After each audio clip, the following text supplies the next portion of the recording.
Bienvenidos a Preguntas y Respuestas con el pastor Carlos Estal. Este es un podcast de Iglesia Vida Cristiana. Puedes enviar tus preguntas al correo preguntasbiblicas@vidacristiana.org.gt. Voy a leerles la siguiente serie de preguntas que nos han hecho, y son las siguientes.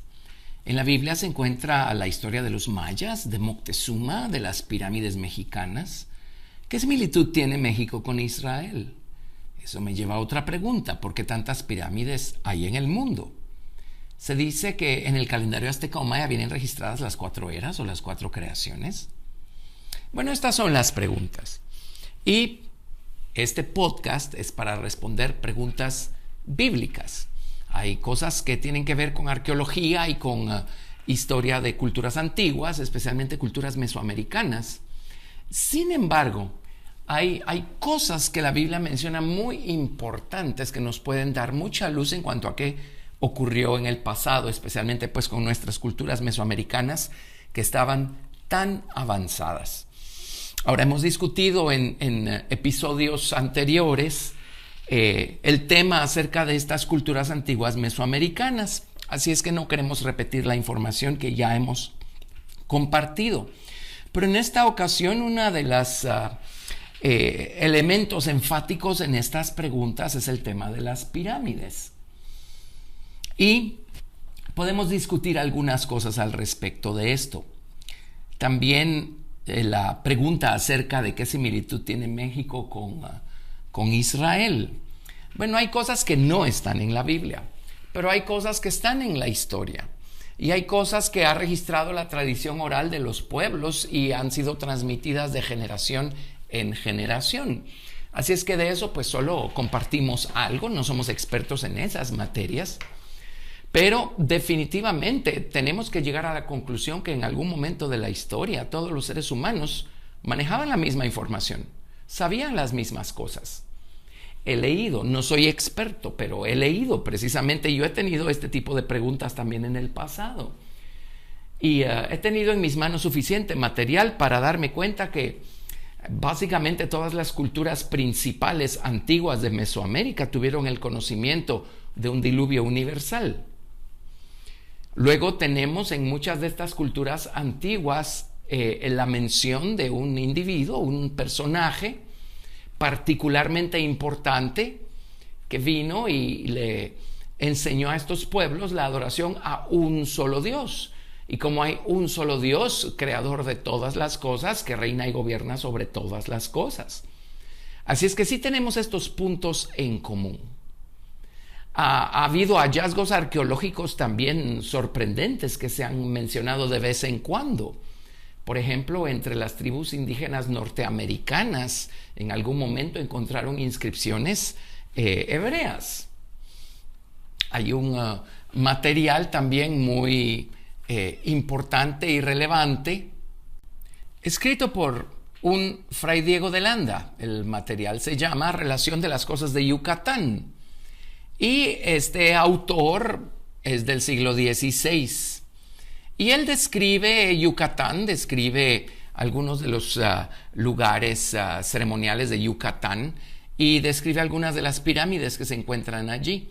Y en los primeros capítulos del libro, él mismo dice que la similitud entre estas pirámides y los cuadros que se encuentran allí, la simbología, los números que se encuentran en estas pirámides lo llevan a concluir que a lo mejor estas personas tuvieron contacto con el pueblo de Israel. Les leo una parte de este libro. Es parte de la introducción en el subtítulo de Provincias de Yucatán, los principales edificios antiguos. Les leo lo que dice. Dice que algunos viejos de Yucatán dicen haber oído a sus antepasados que pobló aquella tierra cierta gente que entró por Levante, a la cual había Dios librado abriéndoles 12 caminos por el mar, lo cual, si fuese verdad, era necesario que viniesen de judíos todos los de las Indias, porque pasado el estrecho de Magallanes se habían de ir extendiendo más de 2000 leguas de tierra que hoy gobierna España. Imagínense ustedes. Esto está escrito pues en este libro histórico escrito por Fray Diego de Landa. Así es que tenemos así relatos sorprendentes.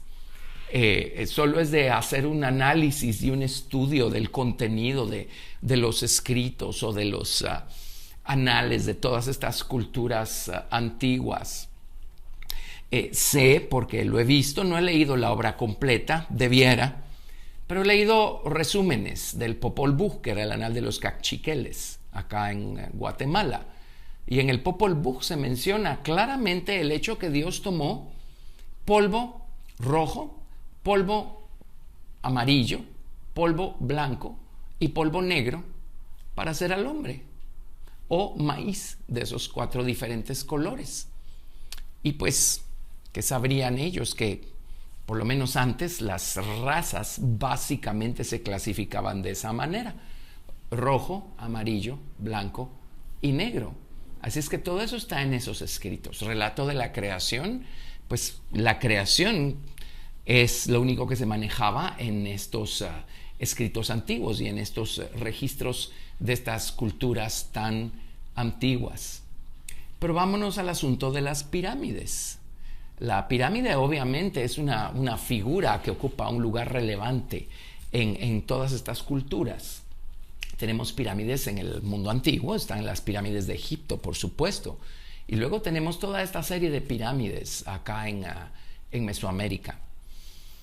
Y hay cosas muy relevantes, como el hecho que el área de la base y el ángulo de la primera plataforma de la pirámide del Sol en Teotihuacán es la misma área de la base de la Gran Pirámide de Egipto y el mismo ángulo de la Gran Pirámide en Egipto. Y sabemos por los arqueólogos que las medidas de todas estas pirámides eran astronómicas, o sea, eran números que tenían que ver con medidas astronómicas. Estas personas tenían un conocimiento tremendo sin tener los instrumentos con los que el hombre moderno cuenta hoy. Sabían acerca de distancias y acerca de la orbitación de los planetas y todas esas cosas. Así es que eran personas definitivamente sorprendentes. Pero lo que más emociona es saber que en todas las culturas hay relatos similares de los mismos acontecimientos que están registrados en la palabra de Dios. Si insistimos en creer en tal cosa como la evolución de las especies, supuestamente debiéramos entonces creer que el hombre antes era menos inteligente y hoy es más inteligente porque está en el proceso de evolución. Pero cuando estudiamos lo que estas personas manejaban y sabían y movían en la antigüedad, yo dudo mucho que el hombre moderno sea más inteligente que el hombre antiguo. El hombre moderno sabe explicar lo que él mismo fabrica. El hombre hace satélites, sabe explicar los satélites. Hace computadoras, sabe explicar las computadoras. Pero el hombre moderno ha perdido por completo el entendimiento y el conocimiento de el mensaje que nos están dando las cosas físicas, las cosas naturales, las cosas creadas. Y este es el conocimiento que tenían todos estos hombres y culturas en la antigüedad. Pero volviendo a la pirámide es algo que obviamente era muy, muy importante en la antigüedad. Y vámonos al libro de Proverbios y les voy a leer Proverbios capítulo 18, verso 10. Allí dice lo siguiente: torre fuerte es el nombre de Jehová, a él correrá el justo y será levantado. La palabra torre es muy importante, es la palabra hebrea migdal o migdol. Y entre otras cosas, migdal significa una pirámide, una forma piramidal. Así es que el nombre de Jehová es una pirámide. Eso es lo que está diciendo acá. Es una torre, es una forma piramidal. Bueno, por supuesto, Dios es Dios. Dios no tiene forma y no le vamos a empezar a dar formas a Dios. Pero su nombre se escribe con 4 letras y precisamente la base de una pirámide es cuadrangular. 4 lados. Una pirámide tiene 4 ángulos y termina en una clave en donde se conjugan estos 4 lados en uno solo. Así es que pues entendemos que una forma piramidal pueda ilustrar el nombre del Señor. Por supuesto, este proverbio también se refiere al hecho de que el nombre del Señor es una fortaleza a la que podemos correr y vamos a estar seguros. Pero llama la atención pues la palabra Migdal, la palabra torre. Recordarán ustedes que los israelitas tuvieron algunas experiencias en Migdol precisamente, cuando iban huyendo de los egipcios. Así es que hay cosas, la Biblia no va a registrar cosas que no necesitamos saber para caminar con Dios y llegar a la meta espiritual de ser la esposa del Señor Jesucristo. Pero la Biblia sí registra cosas que nos permiten entender, pues Dios nos regala, ¿verdad?, estos tesoros y nos permiten entender otras cosas. Bueno, la pirámide. Pareciera ser que todas las demás pirámides al final derivaron de esta una pirámide, la pirámide de Keops le llaman, que es la más grande ahí en Egipto, en las inmediaciones de Cairo. Esta pirámide es importante. Al final de cuentas nadie sabe cómo llegó allí, quiénes la construyeron.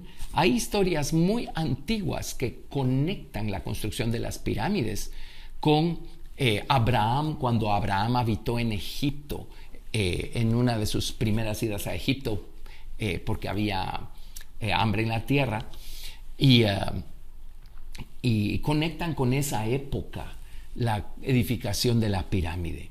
Yo no tendría problemas en creer eso si es que esa pirámide quedó allí como un monumento al nombre del Señor, para que todos en la antigüedad supieran, ¿verdad? Voy a insertar otra cosa acá. Pero todos estos centros ceremoniales que hay en Mesoamérica, leí un libro también, un libro muy interesante, escrito por un arquitecto que seguro también tiene conocimiento de arqueología, y en este libro él presenta una teoría que le llama la teoría totémica, refiriéndose como tótem a la figura humana, y hace un análisis de los centros ceremoniales más importantes de Mesoamérica, y plantea la teoría, a mi parecer es más que una teoría, es una realidad, que todos esos centros ceremoniales estaban trazados en forma de estatura humana. Entonces viene él y dice, miren, acá es la entrada, aquí están los pies de lo que sería una estatura humana, este sería el corazón y estos serían los brazos y esta sería la cabeza. Ahora, todo eso llama tanto la atención porque tenemos conocimiento del tabernáculo mosaico. Y en el libro de Hebreos claramente dice que el tabernáculo mosaico es figura del más alto y más perfecto tabernáculo que levantó el Señor y no los hombres, refiriéndose a Jesucristo. El tabernáculo mosaico, si dibujamos a Jesús y hacemos corresponder las diferentes partes del cuerpo de Jesús con los muebles del tabernáculo, vamos a encontrar con que los pies corresponden al altar de bronce, los lomos corresponden a la fuente de bronce, el corazón corresponde al altar de oro. Luego vamos a encontrarnos que el candelero corresponde a la mano derecha, la mesa con los 12 panes a la mano izquierda, el arca y el propiciatorio corresponde con la cabeza. Y si nos vamos a Apocalipsis capítulo 1, a partir del verso 12 leemos la revelación que Juan tuvo de Jesucristo resucitado. Y miren la descripción que nos da acá. Apocalipsis capítulo 1 a partir del verso 12. Dice, y me volví para ver la voz que hablaba conmigo, y vuelto vi 7 candeleros de oro. Y en medio de los 7 candeleros a uno semejante al Hijo del Hombre, vestido de una ropa que llegaba hasta los pies y ceñido por el pecho con un cinto de oro. Su cabeza y sus cabellos eran blancos como blanca lana, como nieve, sus ojos como llama de fuego, y sus pies semejantes al bronce bruñido, refulgente como en un horno, y su voz como estruendo de muchas aguas. Tenía en su diestra 7 estrellas, de su boca salía una espada aguda de 2 filos, y su rostro era como el sol cuando resplandece en su fuerza. Esta es la descripción que nos da. Ahora notemos, sus pies eran semejantes al bronce bruñido, y allí se encuentra el altar de bronce. Su pecho está ceñido con un cinto de oro, y allí se encuentra el altar de oro. En su diestra hay 7 estrellas y allí se encuentra el candelero con las 7 lámparas. De su boca sale una espada aguda de 2 filos y esto corresponde al arca en donde, entre otras cosas, se guardaban las tablas de la ley. Y dice, su rostro era como el sol cuando resplandece en toda su gloria. Y sobre el propiciatorio era precisamente que se manifestaba la gloria de Dios. Así es que esto no es ninguna casualidad.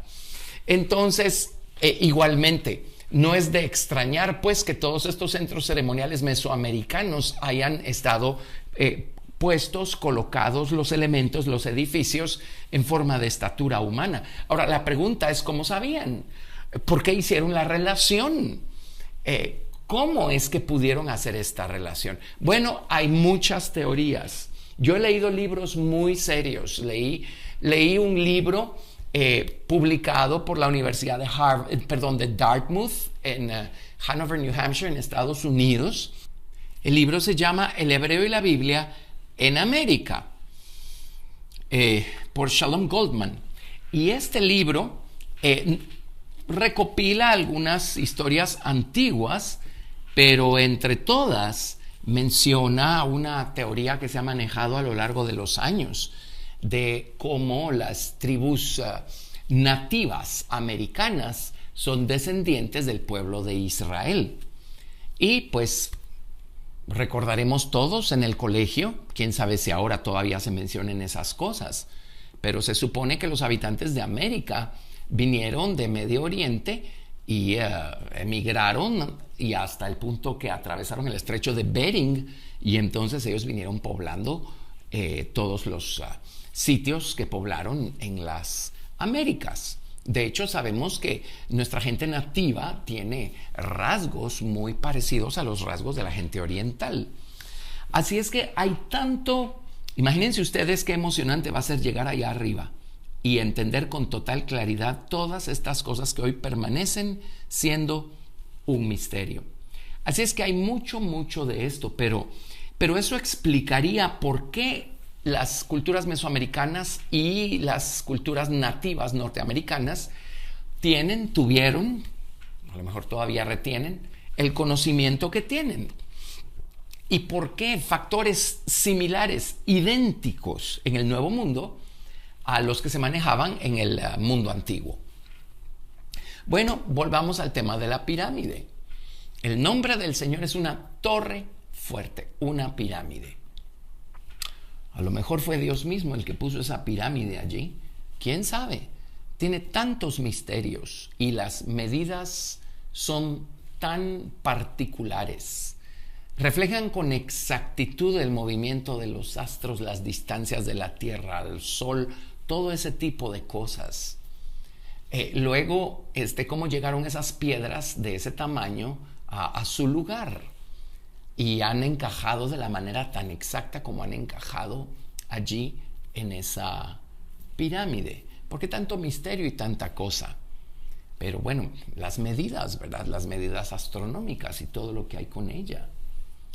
Al final de cuentas, quién sabe, hay tanto, pero les voy a dar un misterio que mencionan las Escrituras. Ahora, solo recordemos 2 de Pedro, capítulo 3, verso 10. Dice, pero el día del Señor vendrá como ladrón en la noche, en el cual los cielos pasarán con grande estruendo, y los elementos ardiendo serán deshechos, y la tierra y las obras que en ella hay serán quemadas.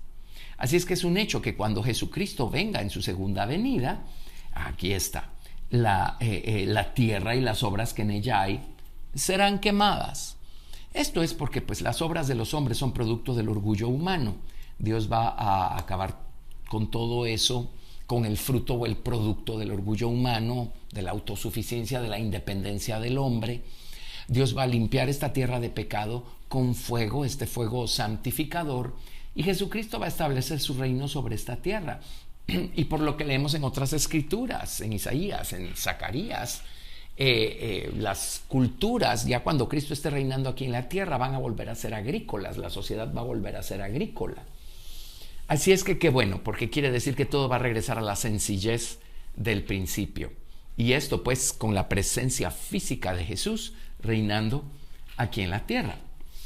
Ahora, Si nos vamos al libro de Isaías, capítulo 19, y déjenme insertar algo muy importante acá y que dar honor a quien honor merece. Yo no sabría o no hubiera sabido hacer la conexión si la reverenda B.R. Hicks no hubiera mencionado estas cosas en algún momento en el pasado. Así es que le debo a ella el haber entendido estas cosas y el haberlas sabido conectar. En Isaías capítulo 19 se nos están narrando cosas que van a ocurrir precisamente en el milenio, en este periodo de 1000 años en el que Jesucristo habrá limpiado la tierra de pecado, habrá restaurado todas las cosas y Él está reinando de manera física, literal. De hecho, Él va a levantar a la nación de Israel a la posición que Él siempre quiso que ésta tuviera. Pero bueno, dependía de las elecciones de ellos y no hicieron las elecciones correctas en su momento. Pero leamos Isaías capítulo 19 a partir del verso 18. Y miren esto. Esto es tremendo. Otro paréntesis acá. Recordemos que el jardín del Edén ocupaba un espacio tremendamente grande porque al entender la información que nos dan esos 4 ríos que salían del huerto que menciona el libro del Génesis, entendemos que el huerto ocupaba un espacio que iba desde el río Nilo, esa era una de sus fronteras, hasta el Tigris y el Éufrates en Mesopotamia. Y luego pues se menciona otro río que probablemente fluía al norte de este, si no sabemos cuál sea su nombre moderno. Pero era un territorio grande, era un territorio que abarcaba lo que después vino a ser posesión de los egipcios, de los asirios y por supuesto del pueblo de Israel. Cuando Dios restaure todas las cosas y Jesús esté reinando en la tierra, Jesús va a unificar otra vez toda esta área, todo este territorio que un día comprendió el jardín del Edén. Recordemos que eso es lo que Dios le ofreció al pueblo de Israel por heredad en la antigüedad. Bueno, ellos se rebelaron, echaron a Dios tras sus espaldas y ya sabemos lo que pasó, ¿verdad? Dios los mandó cautivos a Babilonia, etc. Pero obviamente Dios les va a dar esa porción de tierra en el milenio, ya todo habiendo sido restaurado, porque pues esa es la heredad que Dios tenía para su esposa. Dios en la dispensación del Antiguo Testamento tomó por esposa a la nación de Israel. Esta le fue infiel, estas son palabras de los profetas en la Biblia, y entonces Dios los movió a hacerlos con un pueblo que no es pueblo. Y ahora en la dispensación de la gracia se ha dado a la tarea de buscar esposa para Jesucristo de entre no solo judíos, porque también los judíos están conociendo al Señor cuando Jesucristo les es revelado, sino especial y principalmente de las naciones gentiles, no judías. La herencia de Dios para su esposa es su nombre, y su nombre estaba en el jardín del Edén. Por eso era un solo manantial que se partía en 4 ríos o en 4 fuentes, un solo nombre que se escribe con 4 letras. Veamos la coincidencia. El nombre del Señor es la herencia de su esposa. Dios le va a dar ese lugar literal a la nación de Israel en el milenio, y pues a la esposa del Señor Jesucristo, que está comprendida por gentiles y judíos. Dios les va a dar por herencia eterna pues la nueva ciudad, ¿verdad? Su propio nombre. Pero mire lo que va a pasar en el milenio. Isaías 19:18 dice: en aquel tiempo habrá 5 ciudades en la tierra de Egipto que hablen la lengua de Canaán y que juren por Jehová de los ejércitos. Una será llamada la ciudad de Jerez. En aquel tiempo habrá altar para Jehová en medio de la tierra de Egipto y monumento a Jehová junto a su frontera. Y será por señal y por testimonio a Jehová de los ejércitos en la tierra de Egipto, porque clamarán a Jehová a causa de sus opresores, y él les enviará salvador y príncipe que los libre. Y Jehová será conocido de Egipto, y los de Egipto conocerán a Jehová en aquel día, y harán sacrificio y oblación, y harán votos a Jehová, y los cumplirán. Y herirá Jehová a Egipto, herirá y sanará, y se convertirán a Egipto, y les será clemente, y los sanará. En aquel tiempo habrá una calzada de Egipto a Asiria, y los asirios entrarán en Egipto, y egipcios en Asiria, y los egipcios servirán con los asirios a Jehová. En aquel tiempo Israel será tercero con Egipto y con Asiria para bendición en medio de la tierra. Porque Jehová de los ejércitos los bendecirá diciendo: bendito el pueblo mío Egipto, y el asirio, obra de mis manos, e Israel, mi heredad. ¿Vemos esto? Esto es asombroso, esto es tremendo. E interesantemente en Isaías 18, verso 7, Dios incluye a Etiopía también, que es a donde fluye el río Nilo también. Isaías 18, 7 dice: en aquel tiempo será traída ofrenda a Jehová de los ejércitos, del pueblo de elevada estatura y tez brillante, del pueblo temible desde su principio y después, gente fuerte y conquistadora, cuya tierra es surcada por ríos, al lugar del nombre de Jehová de los ejércitos, el monte de Sión. Y aquí se está refiriendo a los etíopes. Bueno, el hecho es que vean cómo los etíopes, los egipcios, los asirios, los israelitas, todos van a hacer una sola cosa, van a estar hablando un solo y el mismo idioma, todos van a estar adorando a Dios, pero aquí hay algo tremendamente relevante. En el libro de Zacarías dice claramente que Jesucristo va a construir ese templo que va a estar en la tierra presente durante este periodo, durante este milenio que Cristo va a estar reinando. Pero en Isaías 19, verso 19 leímos: en aquel tiempo habrá altar para Jehová en medio de la tierra de Egipto y monumento a Jehová junto a su frontera. Dice, va a haber un monumento a Jehová en Egipto. Ahora, en 2 de Pedro 3, verso 10, claramente leímos que la tierra y las obras que en ella hay serán quemadas. ¿Cómo es que va a haber un monumento en la frontera de Egipto a Jehová? Esto es tremendo porque podría estarse refiriendo a esa pirámide. Y si la pirámide sigue allí, quiere decir entonces que fue Dios el que la edificó, no el hombre. En fin, hay cosas que solo vamos a poder especular. Sin embargo, tenemos estos versículos. Torre fuerte es el nombre de Jehová, a él correrá el justo y será levantado. Tenemos esta evidencia en Isaías capítulo 19 de un monumento que va a haber a Jehová en la frontera de Egipto. Tenemos todas esas cosas. Así es que efectivamente muchas cosas seguirán siendo un misterio y cuando lleguemos ahí arriba vamos a entenderlas como quisiéramos entenderlas. Pero definitivamente es fácil darnos cuenta que en algún momento de la historia todas las culturas manejaban la misma información, conocían la misma historia, experimentaron los mismos acontecimientos y una cosa muy importante, todas entendían que todas las cosas fueron creadas. Por lo tanto, hay un creador que reina y gobierna sobre todas las cosas. Gracias por escuchar Preguntas y Respuestas con el pastor Carlos Estal. Si deseas participar, recuerda enviar tu pregunta al correo preguntasbiblicas@vidacristiana.org.gt y no te pierdas el siguiente episodio porque tu pregunta puede ser la siguiente a responder.